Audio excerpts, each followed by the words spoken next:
여러분 안녕하세요. 반갑습니다. 오늘도 예배를 통하여서 주님의 찬란한 빛 가운데 거하는 귀하고 복된 시간이 되기를 바랍니다. 함께 찬양하겠습니다.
오늘 함께 나눌 말씀은 이사야서 9장입니다.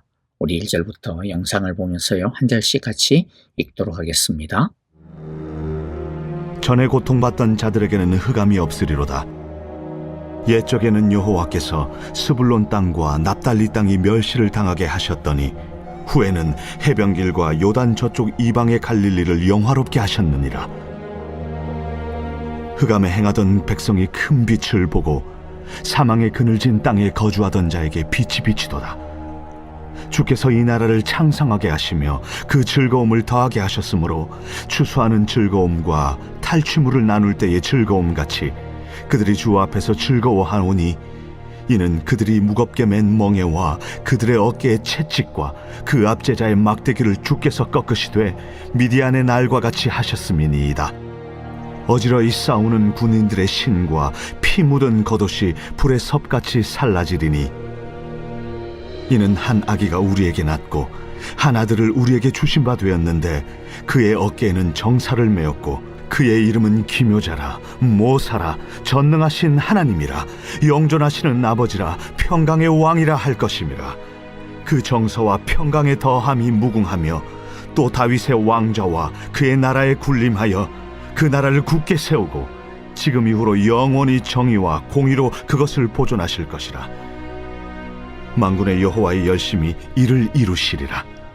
주께서 야곱에게 말씀을 보내시며 그것을 이스라엘에게 임하게 하셨은즉 모든 백성 곧 에브라임과 사마리아 주민이 알 것이오늘 그들이 교만하고 완악한 마음으로 말하기를, 벽돌이 무너졌으나 우리는 다듬은 돌로 쌓고 뽕나무들이 찍혔으나 우리는 백향목으로 그것을 대신하리라.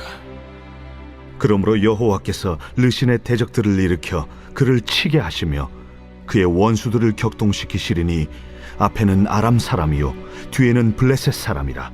그들이 모두 입을 벌려 이스라엘을 삼키리라. 그럴지라도 여호와의 진노가 돌아서지 아니하며 그의 손이 여전히 펴져 있으리라.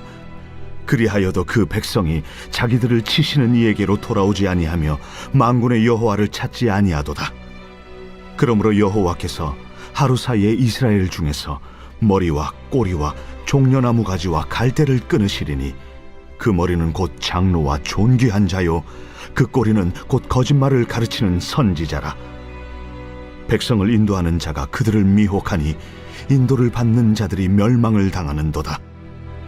이 백성이 모두 경건하지 아니하며 악을 행하며 모든 입으로 망령되이 말하니, 그러므로 주께서 그들의 장정들을 기뻐하지 아니하시며 그들의 고아와 과부를 긍휼히 여기지 아니하시리라. 그럴지라도 여호와의 진노가 돌아서지 아니하며 그의 손이 여전히 펴져 있으리라. 대저 악행은 불타오르는 것 같으니 곧 찔레와 가시를 삼키며 빽빽한 수풀을 살라 연기가 위로 올라가게 함과 같은 것이라. 만군의 여호와의 진노로 말미암아 이 땅이 불타리니 백성은 불의 섭과 같을 것이라. 사람이 자기의 형제를 아끼지 아니하며 오른쪽으로 움킬지라도 줄이고 왼쪽으로 먹을지라도 배부르지 못하여 각각 자기 팔의 고기를 먹을 것이며, 므낫세는 에브라임을, 에브라임은 므낫세를 먹을 것이요 또 그들이 합하여 유다를 치리라. 그럴지라도 여호와의 진노가 돌아서지 아니하며 그의 손이 여전히 펴져 있으리라. 하나님은 두려워하고 있는 유다를 향하여 하나님에게 소망이 있음을, 그래서 하나님이 주시는 미래에 소망을 두라는 말씀을 계속하여 주십니다. 자, 여러분들 계속해서 이 말씀의 배경이 무엇인지 다 아시죠? 6장에서 등장했던 시리아 에브라임 전쟁이 배경입니다. 이것을 기본 배경으로 하여서 6장부터 굉장히 길게요 19장까지 계속해서 이 배경으로 말씀을 전해 주십니다. 그래서 미리 좀 말씀을 드리면요, 이 세 번의 이제 이 배경 전쟁들이 나오는데요, 두 번째는 20장에 또 다른 전쟁이 나옵니다. 그래서 그 전쟁을 배경으로 20장부터 35장까지 또 한 묶음의 말씀이 선포가 되고, 그 다음 36장부터 39장이 이사야서 전반부의 마지막 말씀 묶음이 되는데, 히스기야 시절에 일어난 아시리아 왕 사네립의 침공 사건과 또 히스기야 왕이 병들었다가 15년의 생명을 연장받는 사건입니다. 자, 이렇게 이사야서 전반부는요, 이사야가 활동하던 시절에 일어났던 세계의 전쟁을 기준으로 예언의 말씀이 선포된다라고 하는 것을 기억해 두시면 되겠습니다. 그리고 이사야서 40장부터 66장은 어떤 특별한 역사적인 사건이 배경으로 등장하지는 않아요. 유다의 멸망 이후에 대한 소망과 메시아에 대한 약속의 말씀으로만 구성이 됩니다. 다시 이제 9장을 통해 함께 하나님의 은혜를 나누도록 하겠습니다. 지금 유다는 시리아와 북이스라엘에 의해 심각하게 유린을 당하고 있는 형편입니다. 그리고 하나님은 하나님을 의지하지 않고 아시리아를 의지하고자 하는 아하스 왕에게 야, 그러다가 너 나중에 아시리아에게 얼마나 시달리게 되는지 몰라? 라고 경고를 하십니다. 그러면서 하나님은 하나님께 나오라고 하나님을 의지하라고 말씀하십니다. 심판도 회복도 전능하신 하나님에게 있음을 말씀합니다. 자, 1절과 2절을 보면요. 꽤나 잘 알려진 말씀 중에 하나인데요. 자, 여기에 보면 스불론과 납달리라고 하는 지명이 나옵니다. 스불론과 납달리 지역은 북이스라엘의 북쪽 국경지대입니다. 그러다 보니까 이 땅은 이방 민족의 침입에 가장 먼저 시달림을 당하는 땅이었습니다. 그래서 이곳은 어둠 속에서 고통을 당하던 곳이고 멸시를 받는 땅이었고 죽음의 그림자가 드리운 땅이었습니다. 그러나 하나님은 이 땅에 어둠이 그칠 날이 올 것이라 하십니다. 하나님께서 이 지역을 영화롭게 하실 것이라 하십니다. 이곳 사람들이 큰 빛을 볼 것이라 하십니다. 여기서 하나님께서 주시고자 하시는 소망이 무엇일까요?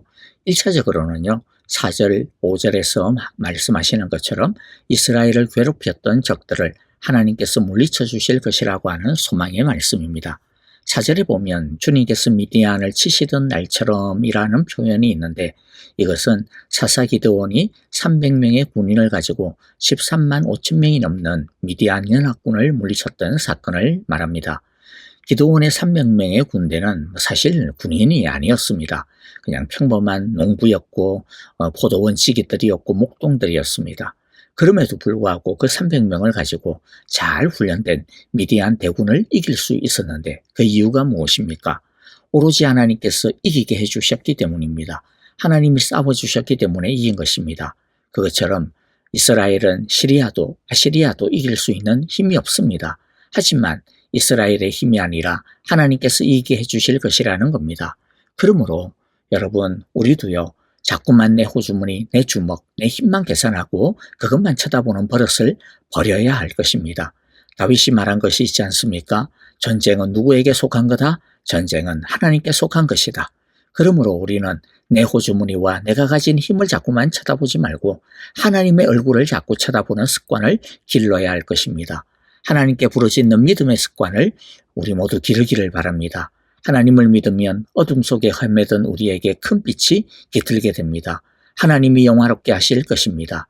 그런데 여러분 이 말씀은요. 1차적으로는 이처럼 아시리아의 괴롭힘으로부터 해방될 것이라고 하는 약속의 말씀이지만은 그러나 이 말씀은 그 약속보다 훨씬 더 깊은 약속을 포함하고 있습니다. 그것은 어떤 약속일까요? 그것은 바로 예수님이 이 땅에 하나님 나라의 복음을 선포하여 빛을 주시고 하나님의 영광을 가져다 주시고 하나님의 생명을 가져다 주신다라는 겁니다. 예수님은 자신의 사역에 상당 시간을 들여 이 지역에 복음을 전하고 병을 고치고 귀신을 내쫓았습니다. 그러면서 자신이 이 지역에 하는 사역은 바로 이사야의 이 말씀을 성취하는 것이라고 직접 일러주셨습니다. 마태복음 4장 13절부터 보면요. 13절에 그리고 그는 저 예수님은 나사렛을 떠나 스불론과 납달리 지역 바닷가에 있는 가브나움으로 가서 사셨다. 왜 그러면 그렇게 했느냐? 14절에서 설명하죠. 이것은 그렇게 한 이유는 예언자 이사야를 시켜서 하신 말씀을 이루시려는 것이었다. 어떤 말씀입니까? 15절 보니까 스불론과 납달리 땅 요단강 건너편 바다로 가는 길목 이방 사람들의 갈릴리 어둠에 앉아있는 백성이 큰 빛을 보았고 그늘진 죽음의 땅에 앉은 사람들에게 빛이 비쳤다. 자, 그러니까 오늘 말씀을 그대로 인용한 것은 아니지만은 오늘의 말씀을 예수님께서 인용하고 있는 것이죠. 그러니까 여러분 진짜 소망, 진짜 승리는 무엇입니까? 진짜 빛은 무엇입니까? 바로 예수님이라는 것입니다. 예수님의 하나님 나라의 복음의 말씀이 진짜 소망이라는 거죠. 예수님이 가져다 주신 죄에서의 자유와 승리, 구원, 그것이 빛입니다. 따라서 진짜 어두움은 무엇이겠습니까? 어두움은 아시리아를 위시하여 이스라엘을 괴롭히던 그러한 적들, 오늘날 우리에게를 이야기하면 여러 가지 우리들의 어려운 형편들, 그런 것들이 적이 아닙니다. 그런 것이 어두움이 아닙니다. 진짜 어두움이 무엇입니까? 이스라엘을 괴롭히는 진짜 어두움은 다른 것이 아니라 바로 이스라엘 안에 깃들어 있던 바로 자신들의 죄입니다. 우리 인생에 있어서의 진짜 어둠도, 진짜 문제덩어리도 뭡니까? 어려움이 아니에요. 진짜 문제는요, 죄입니다. 죄가 무엇입니까? 하나님을 떠나는 것이죠. 하나님을 등지고 사는 겁니다. 하나님을 알되 하나님을 전심으로 사랑하지 않는 것이 죄입니다. 하나님을 진실하게 의지하지 않는 게 죄입니다. 하나님을 신실하게 따르지 않고 사는 게 죄입니다. 우리가 만일 그렇게 살면 우리가 아무리 많은 것을 가지고 있어도 아무리 대단한 일을 해도 우리는 어둠 속에서 헤매고 있는 것입니다. 진정한 소망은 빛이신 예수님을 만나는 것이요, 그분 안에 사는 것입니다. 계속해서 그분의 빛을 받으며 그분의 빛을 따라가는 것입니다. 거기에 참된 소망이, 참된 미래가 있음을 우리 모두가 기억해야 할 것입니다. 이제 다시 오늘 본문 6절을 봅니다. 6절의 말씀은 크리스마스 때 잘 애용되는 말씀 중에 하나죠. 예수님의 탄생에 대한 구약 성경의 대표적인 말씀 중에 하나입니다. 6절을 한번 읽어봅니다. 한 아기가 우리를 위해 태어났다. 우리가 한 아들을 모셨다. 그는 우리의 통치자가 될 것이다. 그의 이름은 놀라우신 좋은 자, 전능하신 하나님, 영존하시는 아버지, 평화의 왕이라고 불릴 것이다. 자, 이 6절 7절은요. 다음에 이어질 7절까지 이 말씀은 앞에 이 1절부터 5절까지의 이 약속의 말씀과 바로 이어지고 있습니다. 그게 무슨 뜻일까요? 우리가 이미 제가 설명을 해드렸듯이 1절에서부터 5절까지의 미래의 소망이 어디에 있다라는 겁니까? 바로 6절에서 등장하고 있는 이 한 아기에게 달려있다라는 거죠. 이 한 아기, 즉 예수님이 우리의 희망이요, 우리의 미래의 소망이라는 것입니다. 이 땅에, 아니 우리에게, 나에게 예수님이 오시면 내가 지금 어떤 어둠 속에서 고통을 당하고 헤매고 있든지 상관없이 그 어두움은 빛으로 될 것이며 멸시는 영광으로 변할 것이며 죽음은 생명이 될 것이라는 겁니다. 그런데 이 예수님에게 있는 소망이 우리의 소망, 나의 소망이 되려면 그냥 되는 게 절대로 아닙니다. 이 예수님이 오셨다고 해서 다 그냥 막 소망이 되는 게 아닙니다. 어떤 사람은 예수님의 소망을 자신의 소망으로 가지는 반면 어떤 사람은 아무리 예수님이 소망을 가지고 왔어도 그 소망을 절대로 못 가지게 됩니다. 어떻게 해야 그러면 예수님의 소망이 비로소 나의 소망이 될 수 있을까요? 여러분 6절을요 하나하나 순서대로 똑똑히 읽어야 합니다. 한번 다시 볼까요? 한 아기가 우리를 위해 태어났다. 한 아기가 우리를 태어났다. 그런데 태어났는데 어떻게 해야 된다고 합니까? 태어난 게 중요한 게 아니라 그 다음 뭐라고 이야기해요? 우리가 한 아들을 모셨다. 즉 이 아기 예수님을 뭐 해야 된다? 모셔야 한다라는 겁니다. 그럼 어디에 모십니까? 화장실에 모시는 게 아닙니다. 부엌에, 창고에 모시는 게 아닙니다. 어디에 모셔야 합니까? 우리의 중심에, 우리의 왕좌에 모셔야 합니다. 주인으로, 왕으로 모셔야 합니다. 그렇게 우리가 이 예수님을 우리의 삶의 중심에 모시면 어떻게 됩니까? 그 다음 말씀 뭐라고 해요? 그는 우리의 통치자가 될 거다. 그러니까 예수님을 중심에 모시지 않으면 뭐가 안 된다라는 거예요. 예수님이 통치자 안 된다라는 거죠. 예수님을 중심에 모시면 우리의 통치자가 됩니다. 여러분, 우리가 예수님을 믿는다고 하면서도 왜 예수님의 능력이 자꾸만 떨어질까요? 현저하게 떨어질까요? 여러분, 예수님이 지금 우리의 마음과 삶에 어디에 있는지를 한번 잘 찾아봐야 됩니다. 중심에 안 모셔져 있으면 그것은 제대로 모신 게 아닙니다. 거라지에, 백야드에, 거실에, 부엌에, 창고에, 화장실에 예수님을 모셔다 두고 그것도 문을 닫아버리고 있으면 예수님의 소망의 능력이 현저하게 떨어질 수밖에 없어요. 중심에 없는데, 그렇죠. 중심에 모셔야 예수님이 우리를 통치하시고 다스립니다. 그렇게 해서 예수님이 우리를 통치하시면 어떻게 된다고 말씀합니까? 놀라우신 좋은 자가 되십니다. 즉 우리의 인생의 지혜자가 되시고 우리의 카운슬러, 상담가가 되어주십니다. 또 전능하신 하나님이 되어주십니다. 즉 우리의 능력이 되어주십니다. 그리고 영존하시는 아버지가 되십니다. 변함없는 사랑으로 우리를 먹이시고 품어주시는 분이 되십니다. 평화의 왕이 되십니다. 어떤 상황에서도 흔들리지 아니하는 안정감과 평안과 여유를 주십니다. 그러므로 우리 모두 예수님을 믿으려면 제대로 믿기를 바랍니다. 예수님을 모시려면 제대로 모시는 우리 모두가 되어질 수 있기를 간절히 바랍니다.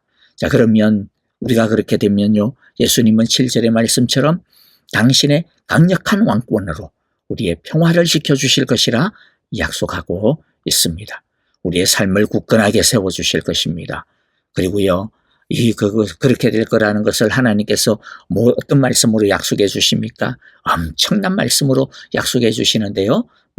7절 마지막 부분이죠.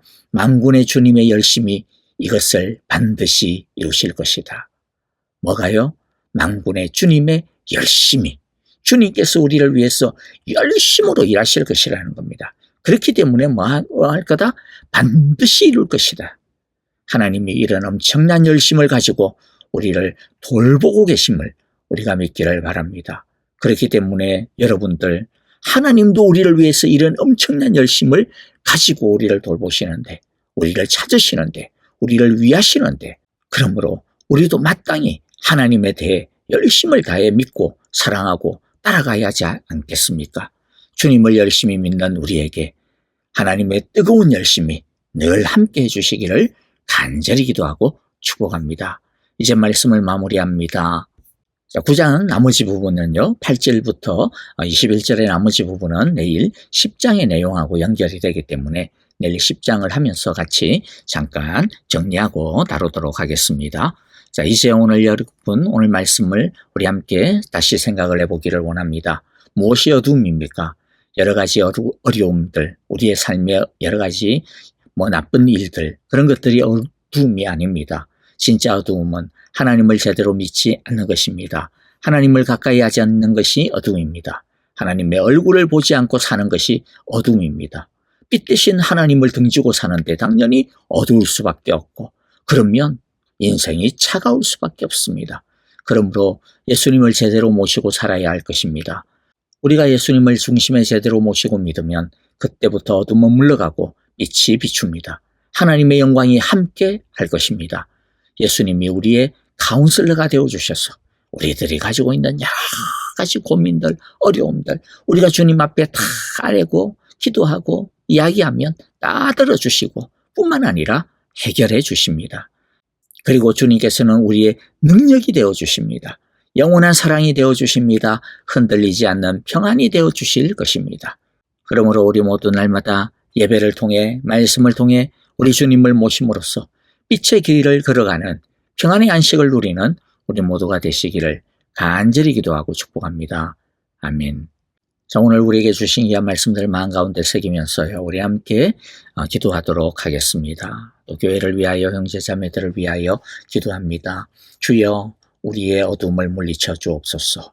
어려움의 어둠을 물리치만 아니라 우리 가운데 있는 죄된 어두움들을 물리쳐 주옵소서라고 우리 함께 기도하기를 원합니다. 아프신 분들을 위하여서도 우리 함께 사랑으로 간절히 기도하고요, 선교사님들을 위하여서도 우리 함께 주의 평화를 허락하소서라고 함께 찬양하며 기도하겠습니다.